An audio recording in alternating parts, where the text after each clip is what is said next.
E aí pessoal, tudo bom? Professor Eric Soares com vocês aqui de novo, falando sobre planejamento textual. E agora um ponto muito importante da nossa produção da dissertação argumentativa para o Enem, que é a seleção de repertório sociocultural. Professor, dá para planejar repertório sociocultural? Dá sim, galera, dá para planejar repertório sociocultural sim. Como é que você planeja, como é que você estuda, como é que você antecipa essa questão do repertório sociocultural? É isso que nós vamos tratar hoje, porque existe uma lógica para o tema. Eu sei que o tema é uma situação-problema, porque o edital já nos mostra isso. Eu sei que a minha tese precisa apresentar a problematização desse tema, certo? Com a abordagem completa dele. Eu sei também que eu preciso selecionar argumentos que provem a existência desse problema e a necessidade de combate dele. Portanto, pessoal, eu preciso agora pensar em como é que eu fundamento essa ideia, como é que eu vou enriquecer a minha produção textual a partir de repertório sociocultural. E eu consigo, professor, organizar os estudos dos repertórios? Consegue sim, principalmente a partir da organização por eixos temáticos. Vamos lembrar, pessoal, que você consegue classificar os temas por semelhanças, tá? Então como é que funciona isso? Eu posso trazer, dividir em eixos temáticos. Qual é a minha sugestão? Eixos temáticos são educação, saúde, meio ambiente, sociedade, tecnologia, segurança e trabalho e economia. 7 eixos temáticos. A partir da seleção dos eixos temáticos, eu consigo organizar a minha busca pelo repertório sociocultural. É porque dessa forma eu consigo organizar, ter um mapa mental para que eu monte a minha estratégia de estudos. E é a partir daí que nós vamos falar hoje sobre repertório sociocultural. Beleza? Professor, o que é esse repertório sociocultural e onde é que ele é cobrado? Veja bem, a organização do repertório sociocultural, pessoal, ele é cobrado principalmente na competência de número 2, tá? A competência de número 2, o que ela te cobra? Adequação ao tipo de texto, que é dividir o texto em 3 partes, introdução, desenvolvimento e conclusão, e a adequação do repertório, que ele precisa ter 3 coisas no repertório. E isso tudo ainda a partir da matriz de cobrança da redação Enem. O que o repertório precisa ser? O repertório precisa ser, primeiramente, um repertório legitimado. Então, o que é um repertório legitimado? É um repertório que não está no senso comum, certo? Não é do senso comum, ele faz parte de uma questão teórica.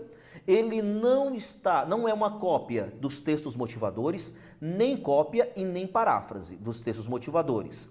O que é o repertório? O repertório vem do seu conhecimento de mundo, do que você adquiriu durante a formação educacional que você teve acesso, beleza? Então, isso é o repertório sociocultural. Mas veja bem, tudo que eu tive acesso no decorrer da minha formação é muita coisa. Eu preciso organizar isso para que eu vá buscar nesse meu repertório algo diretamente ligado ao meu tema. Para isso, o que eu faço? Primeiramente, a divisão com os eixos temáticos. É uma das formas que eu tenho de organizar esse meu mapa mental para buscar o repertório certo na hora certa, beleza? Isso faz você ganhar tempo, não esqueça disso. Mas para que eu faça isso, eu preciso primeiro entender o que é o repertório sociocultural. Você precisa saber para que serve isso, o que ele é, o que ele representa, para a partir de então você montar a sua estratégia de dissertação argumentativa. Então, o que é o repertório sociocultural? Vamos lá! Repertório sociocultural, pessoal, nada mais é do que a fundamentação teórica dos seus argumentos, beleza? Fundamentação teórica dos seus argumentos. Como é que eu monto isso? Como é que eu vou partir? Entenda só, nós já discutimos. Eu não posso me ater ao senso comum. Isso seria uma visão mais pessoal, subjetiva, não vale. Eu não posso copiar ou parafrasear os textos motivadores, porque eu preciso apresentar para o corretor o meu conhecimento de mundo, o conhecimento que eu adquiri durante o meu processo de formação. Por esse motivo, o repertório precisa ser legitimado por uma das áreas do conhecimento. É trazer conhecimento sobre história, filosofia, sociologia, linguagens, artes e assim por diante. Ele precisa estar dentro de uma das áreas das ciências naturais, das ciências da matemática, das ciências humanas ou das linguagens. Então, eu preciso trazer uma dessas áreas do conhecimento para fundamentar a minha opinião. Beleza? Isso é a dissertação argumentativa. É isso que vai dar a segurança do meu argumento. Beleza? Então ele precisa ser legitimado. Mas não é só isso, eu não posso ter um conhecimento apenas legitimado, ele precisa ter mais. Então ele precisa ser também o quê? Ele precisa ser pertinente. Claro que eu posso colocar um conhecimento que é legitimado, que faz parte de uma das áreas do conhecimento, porém ele não está ligado à discussão temática. Se eu fizer isso, pessoal, eu não vou ser pertinente. E não ser pertinente é não garantir a nota máxima na competência de número 2. Então, além de pertinente, tem uma outra coisa que ele precisa ser também. Ele precisa ser produtivo. E o que é ser produtivo? É justamente atender a essa demanda do repertório sociocultural, que é fundamentar os seus argumentos. Então, ele precisa necessariamente provar racionalmente, teoricamente, a sua opinião sobre o texto. Somente dessa forma ela vai ser produtivo. Então vamos relembrar o que ele precisa ser. Ele precisa ser legitimado, então ele não pode ser do senso comum e nem pode ser uma cópia ou paráfrase do texto motivador.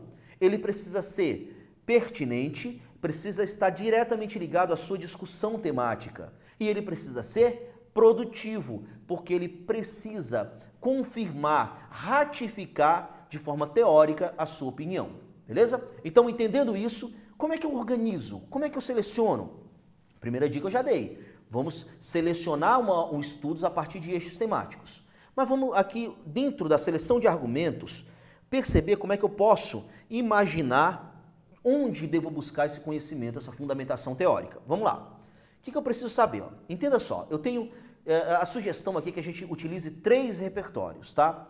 Um na introdução, um no desenvolvimento 1 e o outro no desenvolvimento 2, tá? Por que isso? É importante destacar que você não precisa desses 3. Na introdução, por exemplo, você não precisa necessariamente iniciar com um repertório sociocultural. Porém, uma sugestão pessoal é que você já inicie com o repertório, beleza? Agora, no segundo e no terceiro parágrafo é interessante que você tenha. Por quê, professor? Porque é nesse momento que você vai desenvolver a sua argumentação. Então, essa argumentação deve ser pautada numa fundamentação teórica. Por isso é importante que exista repertório aí. Mas entenda, para eu iniciar meu texto, eu vou chamar o repertório de contextualização, certo? É aquele repertório que dá início ao meu texto, que insere o leitor na minha discussão. Então, como é que eu posso fazer isso? Ó, ele pode ser diretamente ligado ao tema, certo? É uma opção, ele ser diretamente ligado ao tema. Você lembrou de algo que é diretamente ligado ao tema. Quero um exemplo? Em 2018, quando o tema foi a manipulação do comportamento do usuário pelo controle de dados na internet, muitas redações que inclusive tiraram a nota máxima utilizaram a série Black Mirror. Por quê, professor? Porque a série tratava da manipulação por meio da internet. Então isso aí é um repertório extremamente ligado ao texto, especificamente sobre o texto, certo? Mas é a minha única opção? Não. Você tem a segunda opção que é muito prática também, muito produtiva. Qual é? Você ligar o repertório a um eixo temático, tá? Então, inicialmente, em vez de você pegar algo que é específico sobre o tema, você pode pegar algo sobre o eixo temático, que não deixa de ser uma discussão ampla. Exemplo, em 2017 nós tivemos os desafios para a inclusão educacional dos surdos no Brasil. Entenda só, eu não sei algo diretamente sobre o surdo, mas eu sei algo sobre educação, que é o nosso grande eixo temático. Então eu consigo colocar aí a educação.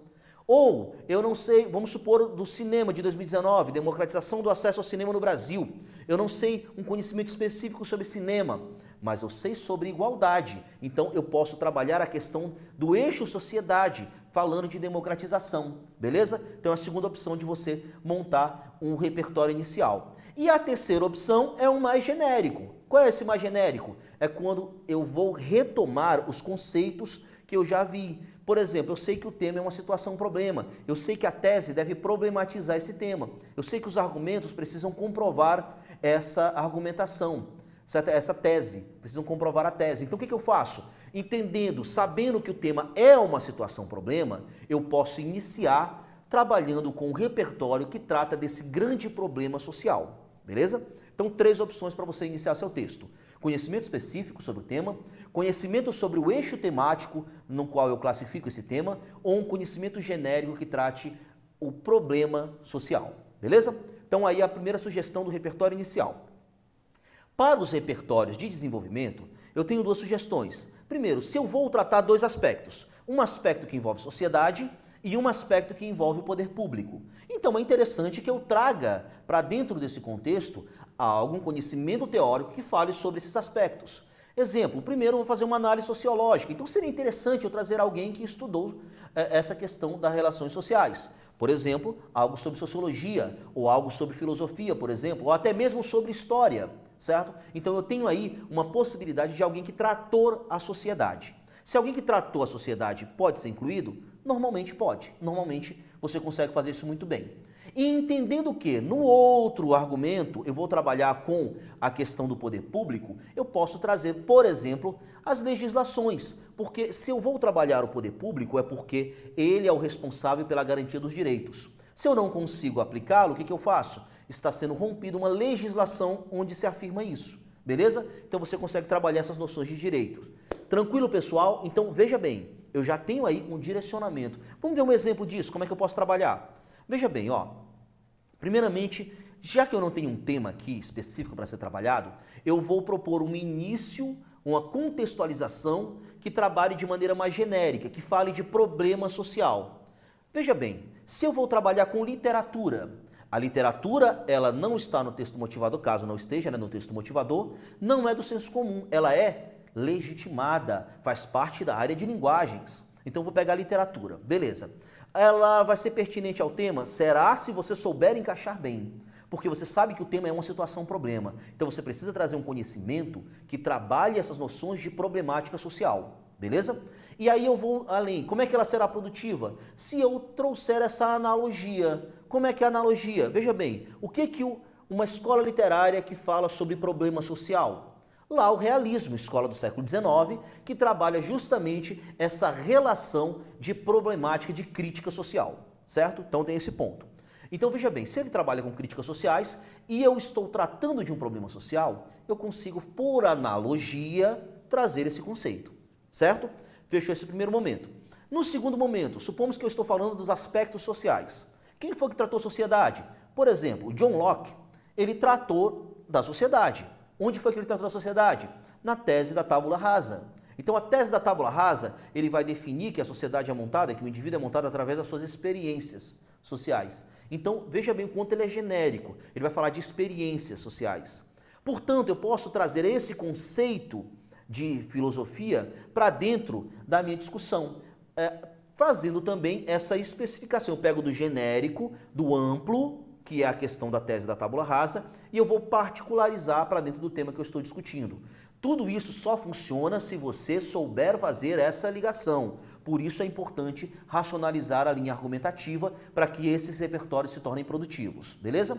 E no terceiro parágrafo, que eu vou trabalhar com a relação do Estado, eu consigo citar, por exemplo, a Constituição Federal Brasileira de 1988. Por quê, professor? Porque é nela que está escrito que o Estado tem o dever de garantir os direitos. Beleza?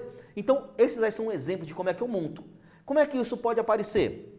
Veja bem, primeiramente, eu posso colocar de maneira genérica, tá? A questão do realismo. Como é que ele pode aparecer? A Revolução Industrial, já pego um aspecto histórico, olha que interessante, já trago algo da história também. A Revolução Industrial, no século XIX, influenciou as transformações da produção literária da época. Deu-se início ao realismo. Olha só como é que eu estou mostrando conhecimento. É tendência marcada pela verossimilhança e duras críticas sociais. Como é que eu vou trazer esse conhecimento aqui? Veja bem, primeiramente eu tenho uma questão histórica aqui, Revolução Industrial. Já estou mostrando linha de pensamento, já estou mostrando que eu possuo conhecimento histórico. No século XIX, inclusive datei aqui qual é a parte da Revolução Industrial que eu quero tratar. Influenciou as transformações literárias da época. Deu-se início, então, a minha referência. Qual é a minha referência? Realismo. O realismo vai ser minha referência. E para mostrar que eu possuo conhecimento do realismo, eu vou trazer duas características dele. Quais são as características? Verossimilhança. Vale lembrar que verossimilhança é a aproximação com a realidade. E qual era a grande característica do realismo? Críticas sociais. Então é fácil, é só eu trazer essas críticas sociais para ligar com a minha discussão temática. O tema, por analogia, pode ser considerado motivo para essas críticas sociais, beleza? Então você traz aí a relação de problema social trabalhado no realismo para dentro do seu texto, isso de maneira genérica. Vamos ver agora, se no primeiro argumento, para comprovar que esse tema realmente é um problema, eu preciso trazer uma análise sociológica, eu posso trazer a tese da tábula rasa de John Locke. Como é que funciona? Segundo John Locke, em sua tese da tábula rasa, todas as pessoas nascem sem conhecimento algum. Com efeito, todo o processo do conhecer, do saber e do agir é aprendido através da experiência. Se você relacionar essas experiências às experiências patológicas da formação da sociedade, você pode justificar o problema atual. Beleza? Então é uma sugestão, um exemplo de como é que você traz a filosofia para dentro da discussão de um tema atual, beleza? Trabalhando que essas experiências da sociedade, na formação da sociedade, foram experiências necessariamente patológicas, beleza? E para trazer agora o problema do Estado, que são as questões legais, onde está escrito que o Estado é responsável por garantir os direitos, você pode trabalhar com a Carta Magna de 1988. Nada mais é do que a nossa Constituição Federal, tá? Assegura uma série de direitos aos cidadãos. Entre eles, os mais importantes destacam-se os direitos sociais, previstos no artigo 6º, abrace-se com esse artigo 6º, viu, pessoal? Por quê, professor? Vamos lá, direitos sociais previstos no artigo 6º. Dê um abraçozinho nele, porque você vai falar, sempre que você tiver um problema social, você terá alguém tendo seus direitos sociais desrespeitados. Então, é muito interessante ele. Viu? Então, abraça-se com o artigo 6º. Direito à saúde, à lazer, à educação, à previdência, à moradia, a trabalho, à alimentação, entre outros direitos sociais. Beleza? Muita atenção no artigo 6º. Outro interessante, os direitos individuais, previstos no artigo 5º. Previstos no artigo 5º.